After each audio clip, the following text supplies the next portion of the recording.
Bienvenidas y bienvenidos a su programa, ya lo dijo la Corte, en el cual analizamos los fallos emblemáticos, las sentencias más relevantes del Tribunal Constitucional de México. En esta ocasión vamos a platicar con nuestros invitados sobre el amparo directo en revisión 604/2018.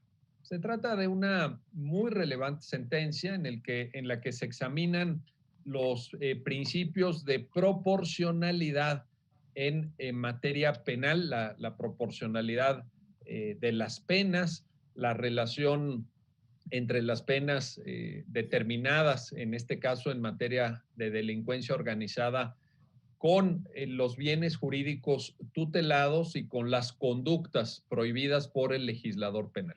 Y para entender el alcance de esta importante sentencia, le doy la bienvenida al programa a Horacio Vite. Horacio, un gusto recibirte en Ya lo dijo la Corte. Muchas gracias, doctor, por la invitación. Al contrario, gracias a ti. Y también le doy la bienvenida al programa a Rosalba Rodríguez Mireles. Rosalba, un gusto recibirte en tu programa, Ya lo dijo la Corte. Igualmente, doctor, y muchas gracias por el interés en el tema y por la invitación.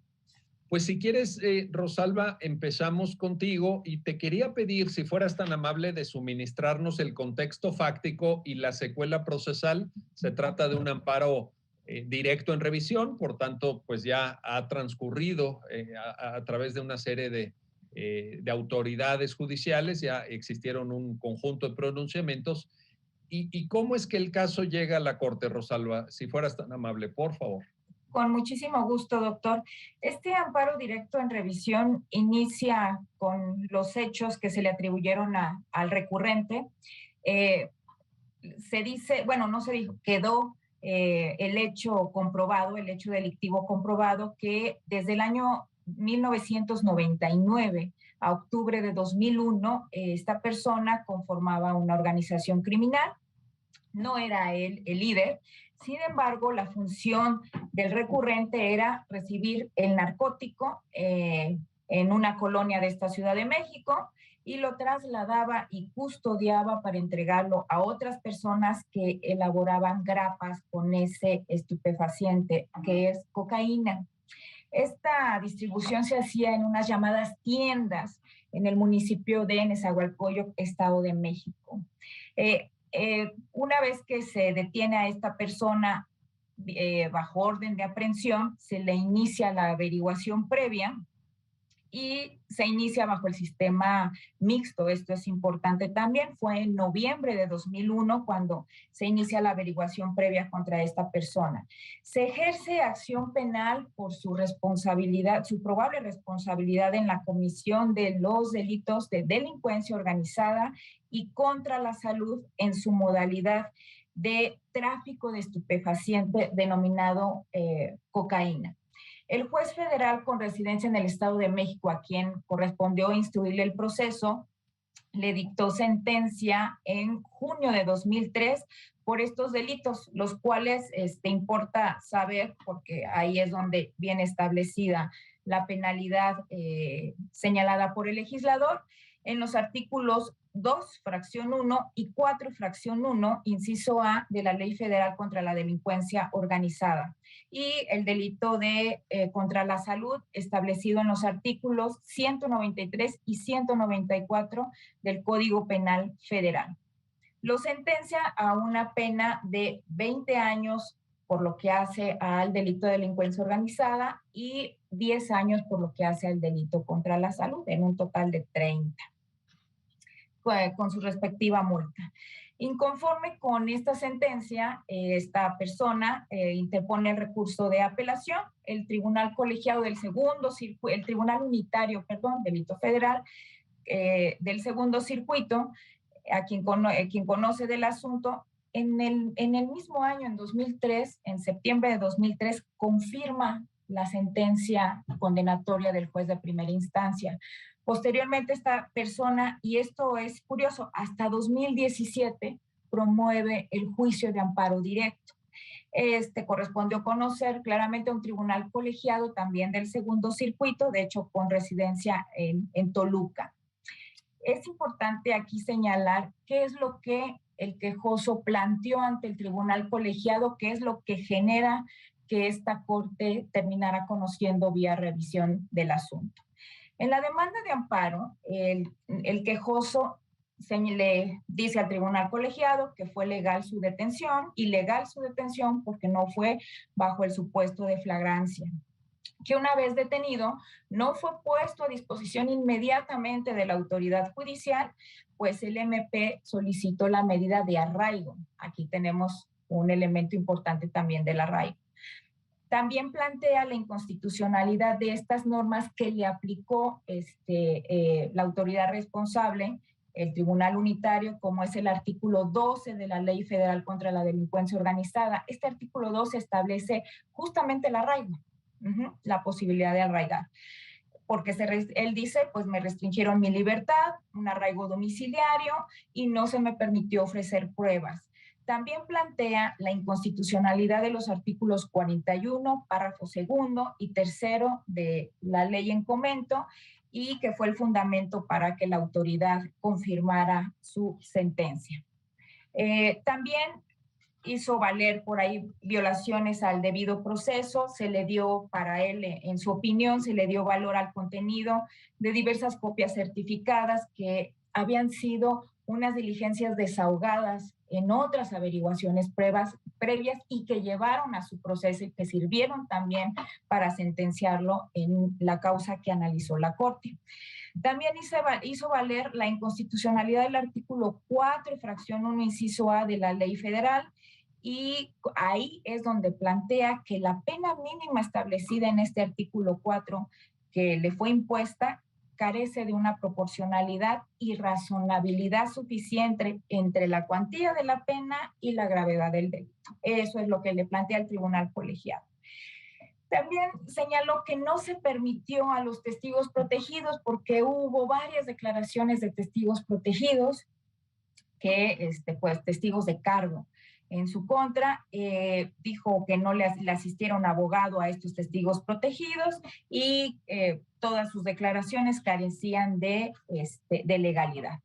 Asimismo, doctor, también planteó este quejoso que se violaron sus derechos humanos de legalidad y debido proceso, pues se usó su imagen cuando le mostraron fotos a estos testigos protegidos de la persona de él. Planteó también violaciones relacionadas con su identificación por los testigos protegidos en cámara de Gesell. Este también es otro punto importante. Fueron varios argumentos los que hizo valer. Señaló lo de la extracción de diligencias de unas averiguaciones previas a la averiguación previa origen de este asunto y indebida valoración que hizo tanto el juez de primera instancia como la autoridad responsable, el Tribunal Unitario. También consideró y planteó un elemento importante porque fue después esto materia de concesión de amparo, que es que no se ratificaron los peritajes por los peritos oficiales. Eso también es muy importante. Dicta sentencia el tribunal colegiado en noviembre de 2017 y concede el amparo. Concede el amparo por violaciones al debido proceso. Sin embargo, el colegiado hace una aclaración respecto a los temas de fondo. ¿A qué le llamamos los temas de fondo? A la inconstitucionalidad de la ley que planteó el quejoso, dice el colegiado, eso no es momento para estudiártelo, y no es que sea omisivo, sino que te voy a dar en consideración del colegiado mayor beneficio por lo que voy a conceder el amparo. ¿Por qué concede el amparo?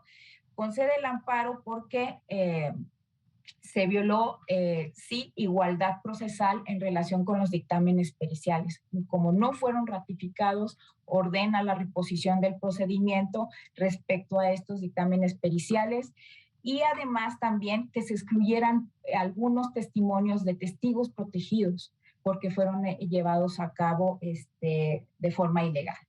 ¿Cuáles fueron los efectos específicos del tribunal colegiado? Fue dejar insubsistente que el tribunal unitario dejara insubsistente la sentencia materia del amparo directo, que dictara una nueva en la que excluyera el material probatorio relacionado con el quejoso respecto a las fotografías que también se les presentaron a 2 testigos protegidos y también la identificación respecto a otros testigos protegidos que hicieron de esta persona en cámara de Gesell porque fue ilegal, ¿sí? Y otras 5 declaraciones que estaban afectadas de nulidad. Esto se concede el amparo, no obstante, el quejoso, no conforme con esto, viene a la Corte, plantea el recurso de revisión, donde la Corte, en este caso, sí tiene competencia para analizar. Tenemos un tema constitucionalidad planteado en la demanda de amparo en conceptos de violación, que son la constitucionalidad de las normas. La Corte recibe el asunto, le da entrada y lo admite en enero de 2018 y turna el asunto primeramente a la ponencia del ministro Cosío. Sin embargo, el asunto posteriormente se returna por la salida del ministro Cosío en su término de periodo, de sus 15 años de estancia aquí en la Corte, y se retorna al ministro Juan Luis González Alcántara Carranca. El ministro presenta el proyecto en los términos que ahorita nos va a explicar el licenciado Horacio Vite.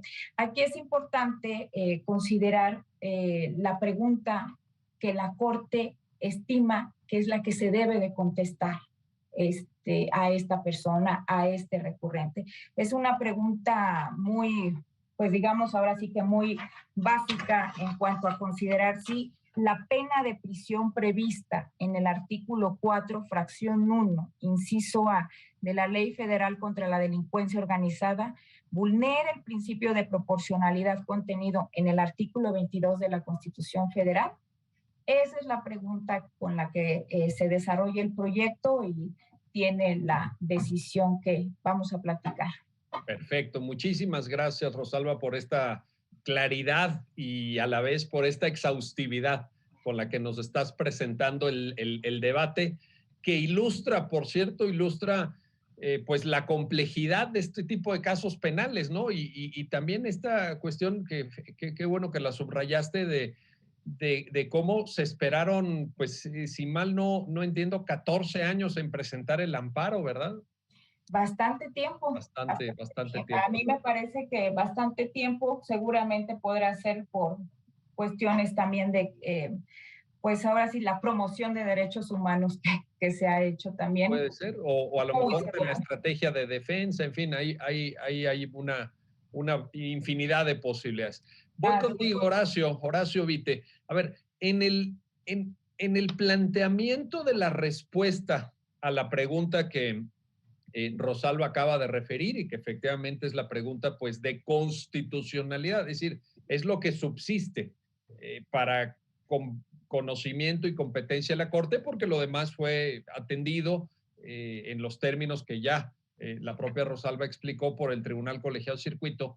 Parece que hay una tensión, Horacio, y te quiero pedir que nos ayudes a entender el contexto, entre las atribuciones y competencias del legislador en materia penal, por ejemplo, para determinar temas de política criminal, etcétera, y el control de constitucionalidad que puede ejercer la Suprema Corte. Parece que en la sentencia se genera o se advierte o se percibe una cierta tensión entre estos dos extremos.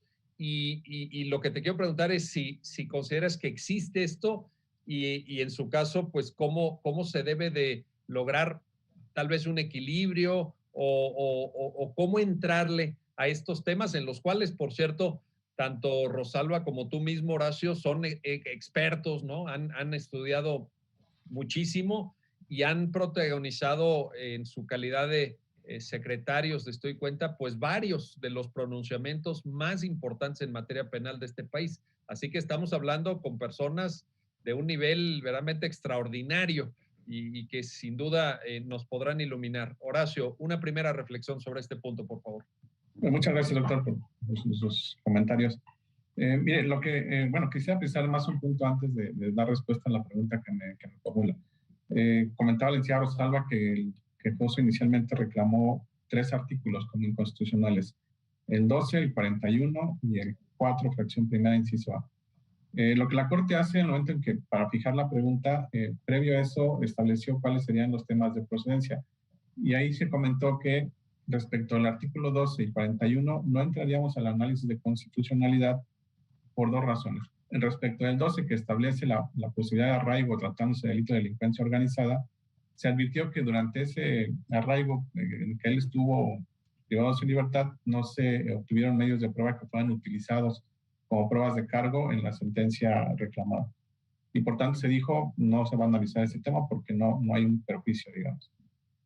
Respecto al artículo 41 de la Ley Federal contra la Delincuencia Organizada, que prevé la posibilidad de que en un proceso penal se integren actuaciones de otro proceso judicial instruido en contra de otra persona, lo que se determinó aquí fue que el propio tribunal colegiado, al momento de resolver, estableció que aquellas copias certificadas que se agregaron al expediente de esta persona de respecto de declaraciones de testigos protegidos en otra averiguación previa eran ilícitas y por tanto tendrían que no ser consideradas para efectos de su condena. En ese sentido, la Corte dijo, esto no lo vamos a considerar, no podemos estudiar ese artículo porque no tenemos ese agravio respecto de este tema. Y por tanto, nada más nos quedamos con el artículo 4, fracción primera, inciso A, respecto del tema de proporcionalidad de la pena que el quejoso considera que no existe esa proporción entre el delito y la afectación al bien jurídico tutelado. Efectivamente existe esa tensión, al menos así la hace valer el quejoso en su demanda, porque considera que la pena que impone este artículo sobrepasa respecto de aquellas que se imponen por otro tipo de injustos en donde el bien jurídico tutelado es la vida o la libertad, tratándose de homicidio y secuestro. Pero recordemos que en este tema lo que la Corte ha dicho es que el legislador tiene esta facultad de libertad configurativa. Desde luego que esta no es desmedida, tiene ciertos límites. Esos límites los establecen los principios de seguridad y los principios de proporcionalidad y razonabilidad jurídica.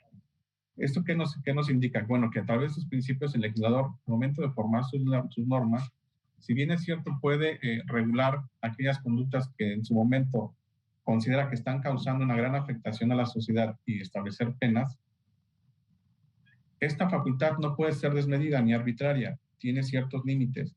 Y para eso el juez constitucional tiene la posibilidad de regular y analizar si efectivamente la actuación del legislador en esos casos es correcta. Lo que se hace es a través, cuando se analizan normas por el constitucional contra su pena, lo que se hace es analizar si efectivamente el legislador al momento de establecerla no incurrió en esa arbitrariedad. En este caso en particular, lo que la Corte analiza es, partiendo de los precedentes que ya teníamos respecto a ese tipo de análisis, lo que hace es analizar el principio que contiene el artículo 22, que me parece que es importante que lo leamos para que tengamos el contexto. El artículo 22 dice, quedan prohibidas las penas de muerte, de mutilación, de infamia, la marca, los azotes, los palos, el tormento de cualquier especie, la multa excesiva, la confiscación de bienes y cualesquiera otras penas inusitadas y trascendentales. Toda pena debe ser proporcional al delito que sancione y al bien jurídico afectado. Esta última parte es el que establece el principio de proporcionalidad. Como vemos, la norma es muy general, establece el principio, pero no nos dice cómo es que lo debemos interpretar. Y ahí es donde entra la Suprema Corte para decir qué mecanismo utilizamos para poder interpretar este principio que de manera general contempla el artículo 22 constitucional. Y en ese sentido, la Corte ha sido, diversos precedentes ha venido manejando la posibilidad de que en estos casos no cabe la posibilidad de utilizar un test de proporcionalidad básico o común que generalmente se utiliza para restricciones de derechos fundamentales, que se compone de 4 grados. En este caso, la Corte dice, en este tipo de asuntos no podemos utilizar este test de proporcionalidad. Y para eso idea un mecanismo de ordinales y cardinales, que es el que finalmente la sentencia que estamos revisando utiliza, que consiste básicamente en la cuestión ordinal, que es el que se toma para este asunto, analizar, conjuntar un grupo, una familia, digamos, de delitos donde el bien jurídico tutelado es el mismo, y hacer una comparativa respecto de qué manera están sancionados unos y otros, y eso nos permitiría tener, digamos, un parámetro para poder decidir si la pena del delito que se trata está excedida o no está excedida. En este caso en particular, lo que hace la Corte es revisar, tratándose de delitos que están contemplados en una ley especial, que es la Ley Federal contra la Delincuencia Organizada, tomar delitos que esa misma ley contempla y las sanciones que ahí se persiguen. En este caso, esta persona fue considerada como supervisor, con facultades de supervisión y dirección en la agrupación criminal, y por tanto la pena que se le impuso o que prevé el artículo que se le aplicó es de 20 a 40 años de prisión. De entrada parecería una pena sumamente alta. Efectivamente, lo que hace la Corte es analizarlo frente a otros artículos que contemplan la misma violación al derecho, al bien jurídico tutelado, y encuentra que otras conductas como son contra la salud, en el caso de nosotros es contra la salud, otras conductas también como que prevé la misma legislación y que también están sancionadas con una pena igual, son las que contemplan cuando la delincuencia organizada está destinada a cometer delitos como recursos de procedencia ilícita, operaciones con recursos de procedencia ilícita, trata de personas, secuestro y robo de hidrocarburos. En la comparativa que hace la Corte en esa sentencia encuentra que las penas que establecen son exactamente las mismas y por tanto se considera que no existe una desproporción para el delito de contra la salud. Para este tipo de análisis lo que la Corte realiza es ese análisis comparativo, y en ese análisis comparativo también va inmerso el análisis de las incidencias de política criminal.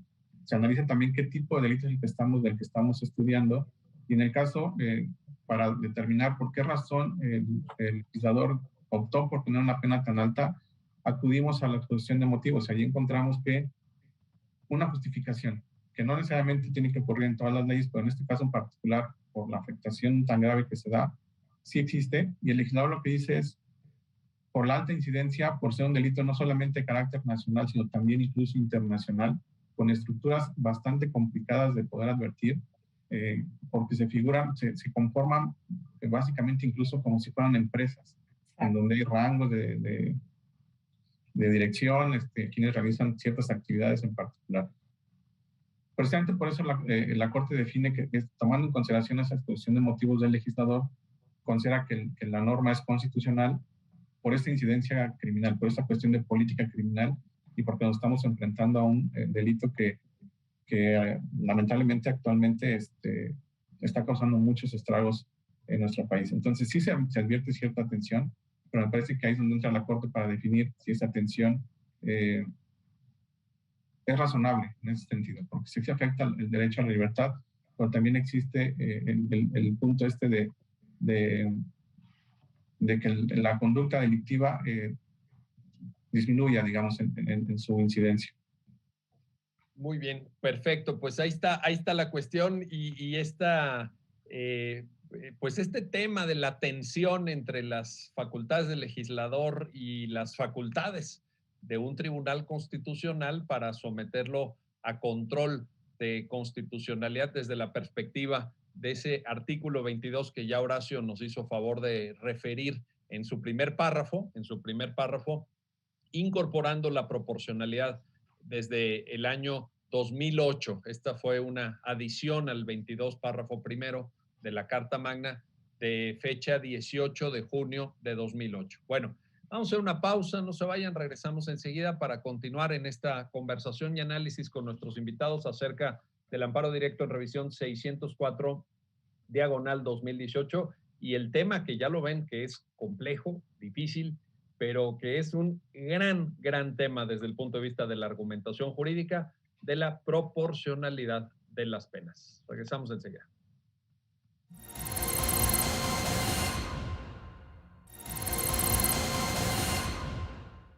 Ya estamos de vuelta, ya estamos de regreso para continuar en el análisis de esta sentencia que resuelve el amparo directo en revisión 604/2018 con nuestros invitados. Y regreso contigo, Rosalba Rodríguez Mireles, para plantearte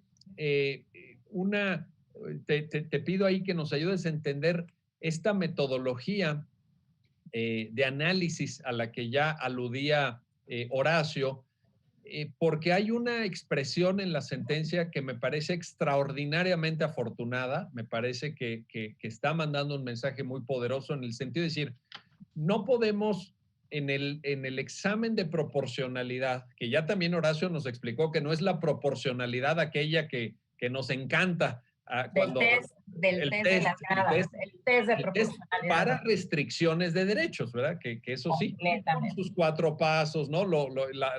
La formulita esta, bueno, muy conocida, pero no es esa proporcionalidad, no, es la proporcionalidad del 22, que es otra cosa y es diferente, y entonces ahí se requiere una metodología idónea, una metodología precisa, pero esta expresión que me llamó tanta la atención en la sentencia, que repito, a mí me parece muy afortunada, es que no podemos comparar la totalidad de bienes jurídicos tutelados por el ordenamiento penal de manera indiscriminada, porque hay bienes jurídicos, dice la sentencia, inconmensurables, o sea, que no se prestan a la comparación de unos con otros porque no te llevan a nada. Y entonces viene una metodología que es esta fórmula de del sistema ordinal y cardinal, en donde se reagrupan, digamos. Cuéntanos, Rosalba, cuéntanos cómo es que la Corte llega a esa metodología y por qué importa esa determinación metodológica, como lo afirma incluso la propia sentencia que estamos comentando. Sí, doctor, con mucho gusto. Esta proporcionalidad de las penas, en un inicio por ahí antes de 2010, se intentó justamente analizar la proporcionalidad de la pena con el test de las gradas. Sin embargo, de hecho, justamente este asunto del que deriva la tesis de niveles ordinales y cardenales es en donde se establece que esta metodología del test de gradas, pues no, de restricción para derechos fundamentales, de análisis de restricción de derechos fundamentales, pues no servía para esta proporcionalidad de las penas. ¿Por qué? Porque en el caso no estábamos enfrentándonos principio contra principio. ¿Ok? Entonces, lo que teníamos que hacer es analizar claramente la razonabilidad del legislador en relación con el establecimiento de los años, de los días, de todo esto que conforma una pena, de esta libertad configurativa, de crear los tipos penales y de crear la sanción también para ellos. Entonces, ahora sí que no teniendo alguna directriz por parte del legislador, lo que hace la sala es considerar que ante la complejidad de este sistema de proporcionalidad de penas, considera que es mejor entrar a una lógica estricta del sistema ordinal, en donde vamos a comparar las penas derivadas de delitos de la misma familia que impacten el mismo bien jurídico tutelado. No podríamos hablar de un bien jurídico tutelado patrimonial, por ejemplo, los delitos de robo, de despojo, o justamente lo que decía y también el proyecto lo trata así, porque la impugnación de nuestro recurrente fue en ese sentido. Oye, es más elevada la pena que homicidio o que violación, que el delito que me fue atribuido, ¿no? Entonces, justamente por eso se hace se trae esta doctrina de los niveles ordinales, y es importante ver exactamente esta tesis, que es muy interesante hasta de rubro, porque nos dice así: proporcionalidad de las penas. Su estudio debe llevarse a cabo atendiendo a niveles ordinales y no a los cardinales o absolutos de la sanción. Dice la tesis muy clara: resulta más adecuado hacer un juicio de proporcionalidad de las penas en términos de la lógica de niveles ordinales. Es decir, vamos a realizar el análisis a partir de un orden general establecido respecto a la escala prevista por el legislador en grandes renglones, y con eso vamos a tener una aproximación si la pena es adecuada o no, justamente comparando delitos de la misma familia que impacten, mejor dicho, el mismo bien jurídico tutelado, ¿ok? De este modo, dice la tesis que vamos a determinar la violación, la proporcionalidad si ha sido violada cuando un delito de determinada entidad ubicado en sentido ordinal, o sea, en el mismo grupo de bien jurídico tutelado, sale de ese orden, o sea, si es grosera la pena establecida por el legislador respecto a un delito que se establezca cuyo impacto o cuyo bien jurídico tutelado sea, en este caso, que es el bien jurídico tutelado de delincuencia organizada, pues la seguridad pública, y en algún momento hasta se establece en algunos escritos, pues, que sea la seguridad nacional, también. Entonces, esto es súper importante. De ahí que este modelo, dice la propia Corte, que nos ofrece pues grandes ventajas porque hay personas condenadas por delitos similares y que deben de recibir sanciones de gravedad pues comparable, ¿ok? Con uno y otro delito. Y entonces es cuando decimos que el análisis de la sala, esta metodología que utilizamos, solamente vamos a, pues ahora sí que a todo el capítulo, a todo el título que se establece respecto a un bien jurídico tutelado respectivo. En este caso estamos en una ley federal, en una ley especial. Entonces, por eso es que la sentencia de la sala hace la comparativa con las demás formas de intervención de cada uno de los sujetos que lleven a cabo el delito de delincuencia organizada, justamente estas penas y respecto a los delitos en los que impacta la delincuencia organizada, como es, pues puede ser terrorismo, como es recursos de procedencia ilícita, como es trata de personas, secuestro y demás que se establecen ya en el catálogo propio de la Ley Federal contra la Delincuencia Organizada. De ahí que así se estén haciendo el análisis de proporcionalidad de penas, no nada más en delincuencia organizada, doctor, es importante, sino pues es una proporcionalidad en abstracto que nosotros tenemos que revisar al legislador bajo esta metodología. Entonces, hablamos también en algún momento, y se habla en el proyecto de la razonabilidad, porque hay tesis de la anterior época, de la novena época del Pleno de la Corte, en relación nada más con analizar la razonabilidad del legislador en relación con la pena y la gravedad de la conducta, ¿sí? Bajo un test de razonabilidad solamente. Entonces, creo que pareciera hasta ahorita ha sido más efectivo este análisis, en donde si logramos advertir pues una pena que se dispare cuando sea un mismo bien jurídico tutelado, pues entonces ahí sí pues hacer esa advertencia y pues hasta poderla declarar inconstitucional. Y esta metodología, qué bueno que lo mencionas, Rosalba, sí, ya representa desde mi punto de vista un nivel de sofisticación argumentativa y un nivel de detalle en el análisis que creo que supera aquellos planteamientos un poco más antiguos, anteriores, pues, de la propia Corte en términos de razonabilidad. Yo creo que aquí hay un ejercicio ya, pues me atrevo a plantearlo así, muy profundo de la comprensión de esto.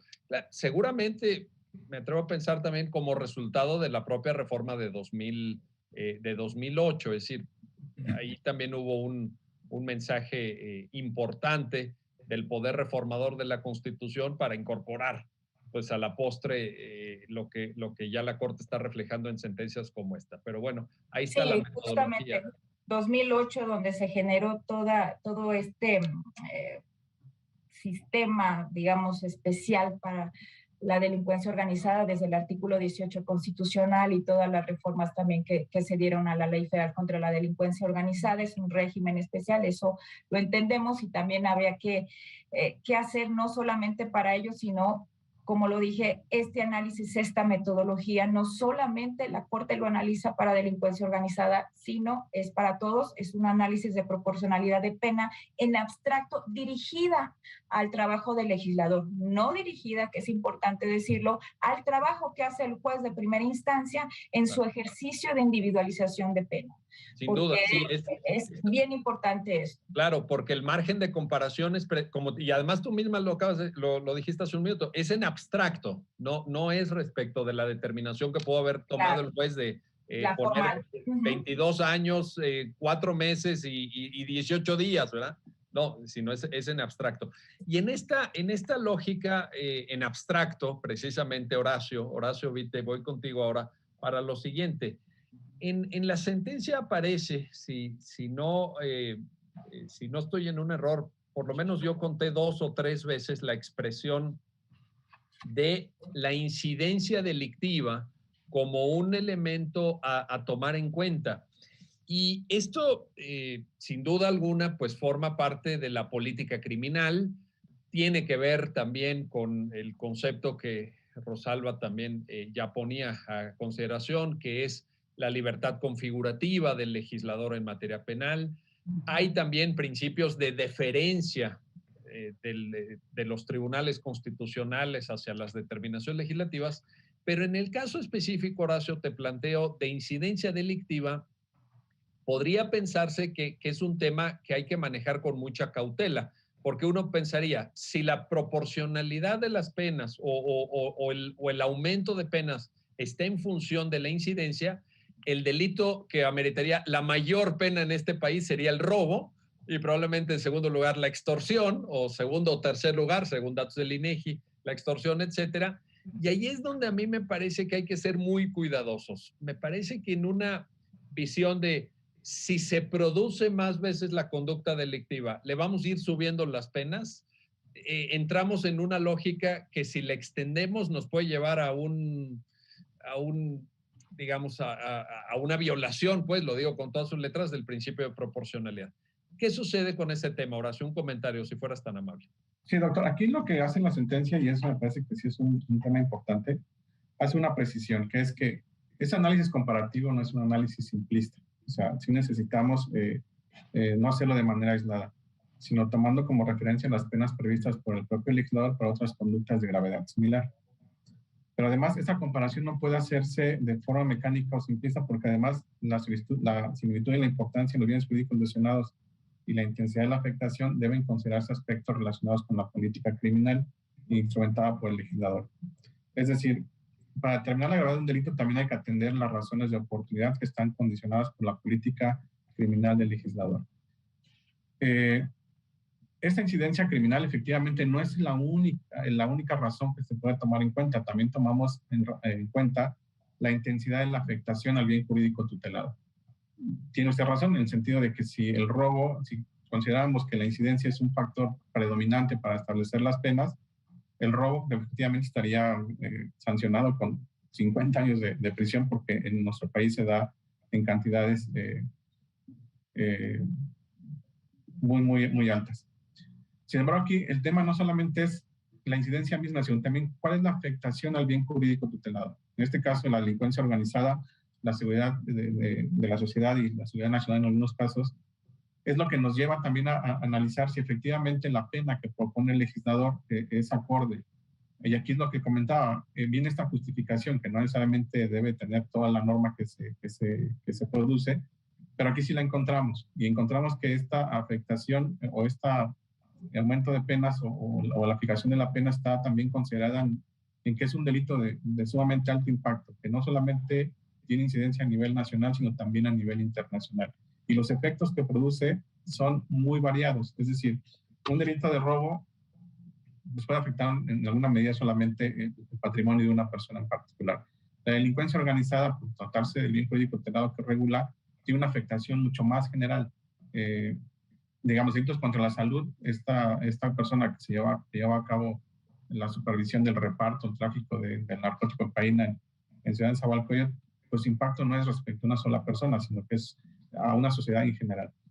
Entonces, la incidencia no solamente es tomarla aislada, sino también vamos a ver la afectación al bien jurídico tutelado y ahí podremos definir si la decisión del legislador al establecer la pena fue correcta o es desproporcionada.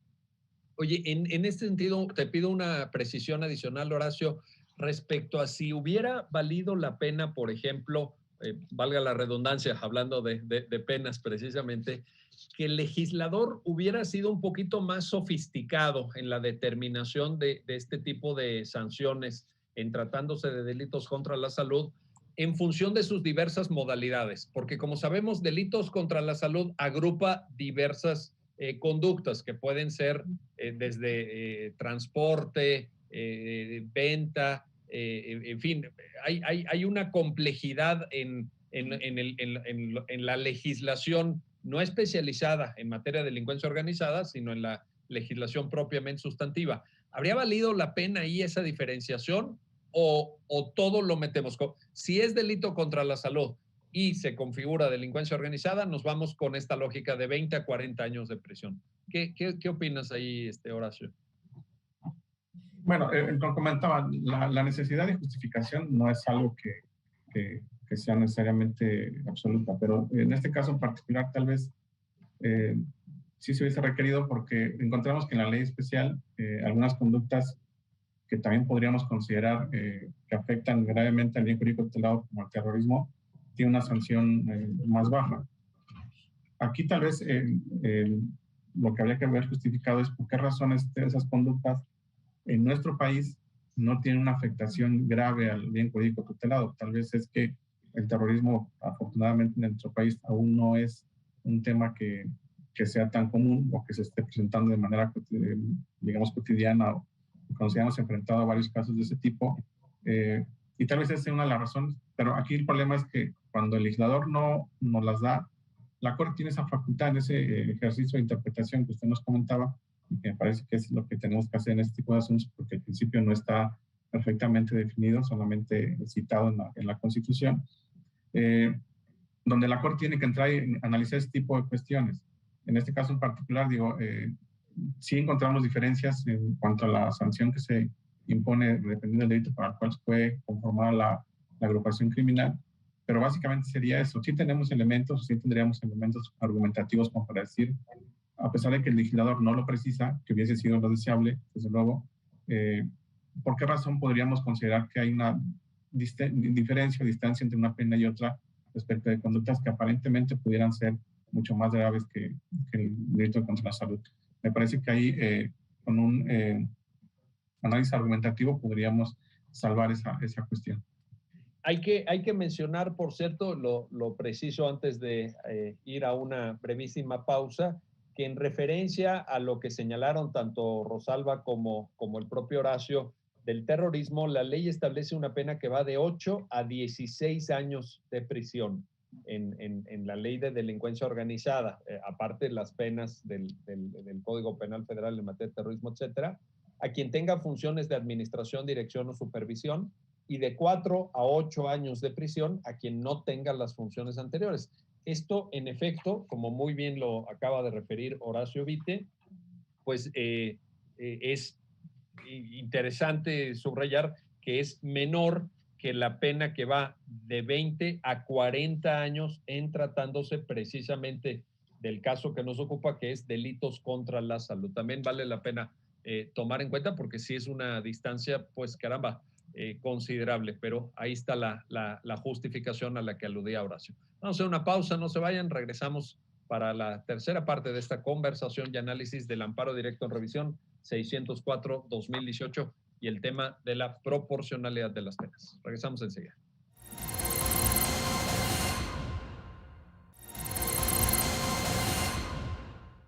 Ya estamos de vuelta, ya estamos de regreso para continuar en esta conversación sobre el amparo directo en revisión 604-2018 con nuestros invitados. Y quiero regresar contigo, Rosalba Rodríguez Mireles, para plantarte lo siguiente.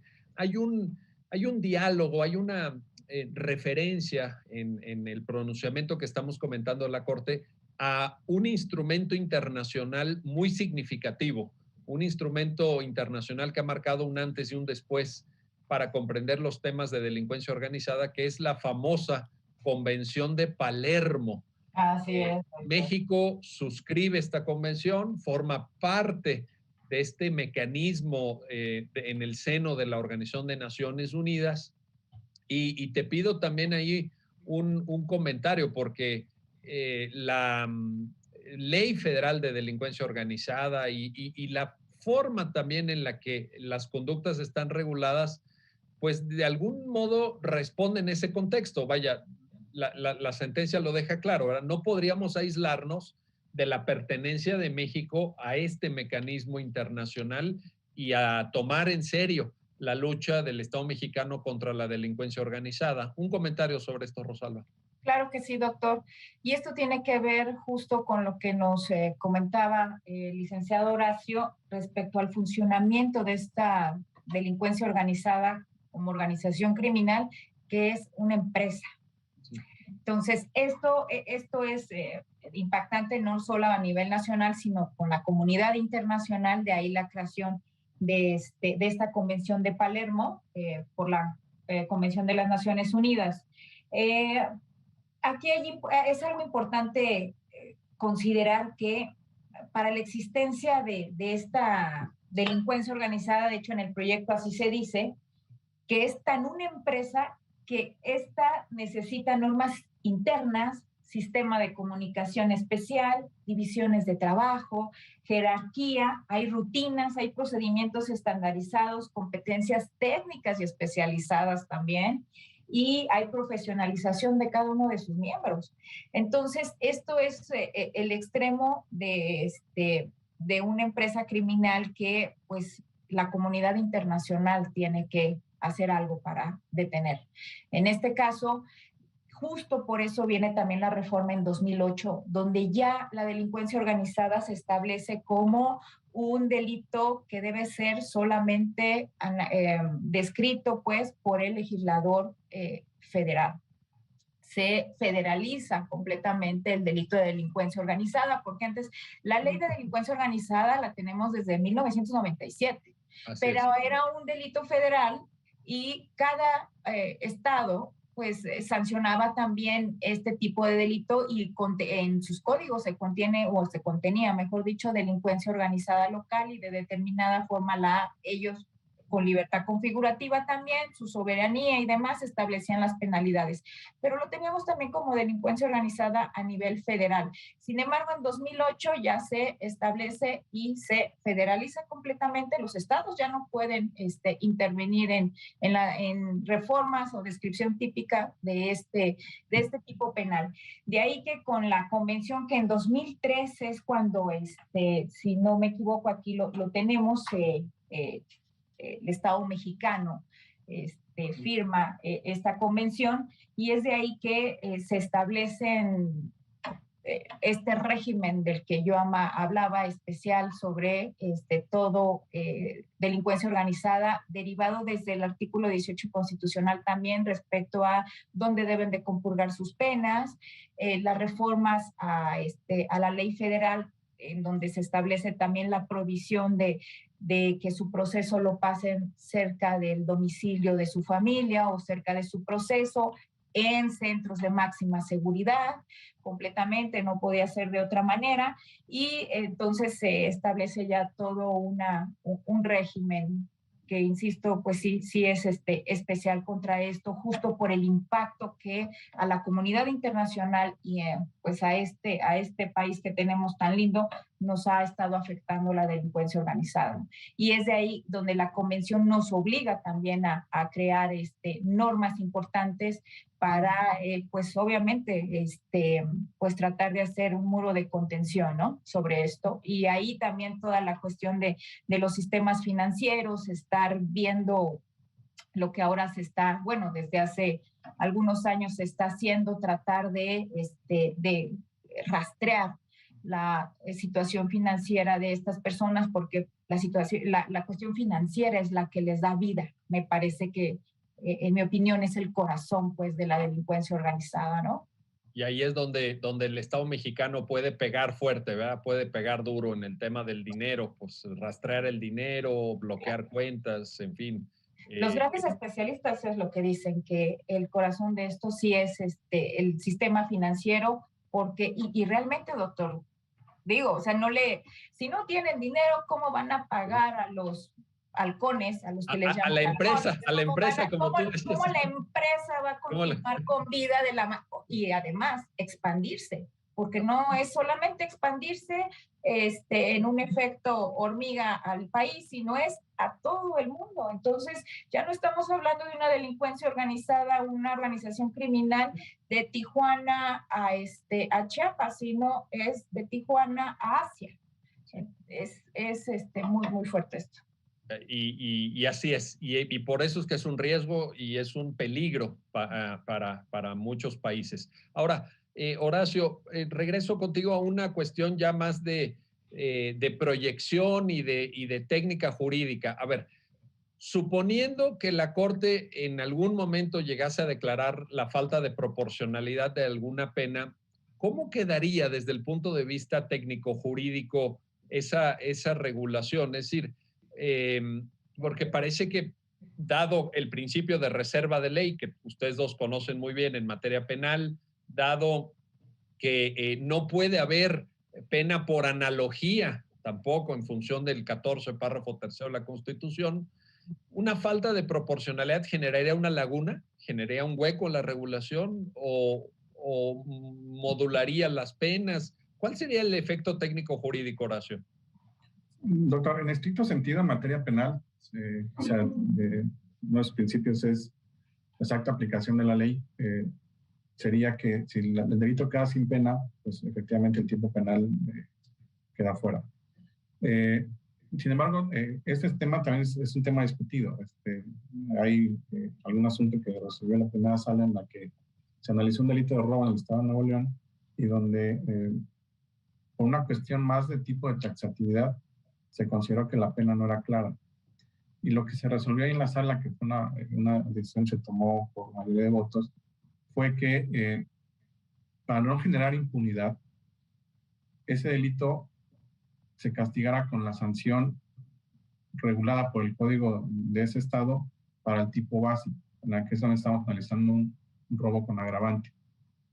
Y así fue como se manejó en la primera sala esa determinación, que al momento que se queda sin pena, digamos, el agravante, afecta a no generar esa impunidad, se aplica a la pena del tipo básico. Es un tema discutido, le comento, o sea, fue una decisión de mayoría. Ahí se consideran que no es así, que una vez que la norma se declara inconstitucional porque la pena lo es, automáticamente es un delito sin pena y por tanto no se podría legislar para complementar ese tipo penal y por tanto pues tendría que dejar o excluirse del orden jurídico. Pero es un tema cuestionado. En ese tema encontramos opiniones diversas, digamos, con los ministros de la Suprema Corte y supongo que en la academia también. Se diría que por regla general, tratándose de una regla, de una norma de carácter penal, si se le elimina uno de los elementos que la conforman, pues entonces la pena queda, el delito queda, digamos, cortado y por tanto pues ya no se podría reconfigurar a menos que el legislador, después de que se determine que la norma es inconstitucional, vuelva a legislar y establezca de forma adecuada la penalidad. Esto que acabas de mencionar es importantísimo, Horacio, porque yo había escuchado, y ya estamos casi terminando el programa, pero te pido ahí un complemento de comentario. Yo había escuchado esta preocupación que señalas por no generar impunidad, es decir, al declarar la inconstitucionalidad y sacar del ordenamiento la pena, pues se quedaría un poco sin asidero el posible castigo de esa conducta. Pero como tú muy bien lo acabas de especificar, el legislador tiene expedita la facultad para volver a legislar en esa materia, haciendo que la pena sea proporcional. Es decir, no es una declaración de inconstitucionalidad de fondo de la regulación de la conducta, que no fuera una conducta regulable por el derecho penal, sino es cómo estableces la cuantía de la pena. Esto deja abierta la vía para el legislador, ¿cierto, Horacio? Cierto, efectivamente, una vez que la norma se declara inconstitucional, no quiere decir que el legislador no pueda regular esa conducta, salvo cuando la Corte dijera que esa conducta hay que eliminarla porque estamos yendo más allá de lo que el derecho penal le incumbe, ¿no? En ese caso en particular, tal vez sería la única opción en la que dirías, pues si ya está considerando que la norma es sobreinclusiva, que está yendo más allá de lo que tendría que regular en materia penal, pues la directriz sería, esto no es delito, no lo consideres como tal. Es una cuestión administrativa que puede ser sancionada como tal, pero no como delito. Fuera de ese caso, que se viene a la mente en este momento, me parece que queda la posibilidad para el legislador, cuando se invalida la norma por taxatividad o en esta cuestión de proporcionalidad, de volver a generar la norma y volver a regular la conducta si se considera que es algo que afecta un bien jurídico tutelado. Entonces, esa opción siempre queda abierta. Impunidad puede ser para el caso en concreto o los asuntos que ya están, digamos, procesados o sentenciados por esa norma, tal vez sí, pero digamos en lo futuro, evidentemente queda la posibilidad del legislador para que con libertad configurativa vuelva a conformar la norma, purgando, digamos, esos vicios que fueron advertidos por la Corte al momento en que analizó la norma que expulsó del orden jurídico. Excelente, excelente, porque en efecto, pues aquí se trata de que cada quien asuma su responsabilidad, ejerciendo el control de constitucionalidad desde la judicatura, en este caso desde la Corte, y que el legislador haga lo propio en su campo de competencias, pero no estarnos, a veces creo que nos sobrepreocupamos, ¿no? De que, híjole, es que si el legislador no hace esto y va a quedar ahí un hueco, pues que el legislador asuma. Que el legislador asuma también su tarea. Esa es parte del diálogo institucional propio de todo Estado democrático. Rosalba Rodríguez Mireles, Horacio Vite, gracias. Gracias a ambos por ayudarnos a entender este tema que pues ya lo hemos escuchado, es un tema complejo, es un tema difícil, pero a quienes nos apasiona la argumentación lo vemos como un tema de laboratorio, casi como un tema de manual extraordinario y ustedes lo acaban de explicar de manera clarísima. Así que les agradezco mucho su análisis, su comentario, su participación en el programa y a usted que nos ve, lo mismo. Gracias por acompañarnos en Ya lo dijo la Corte, el programa en el que se analizan las sentencias más importantes, los fallos emblemáticos del Tribunal Constitucional de México. Hasta pronto.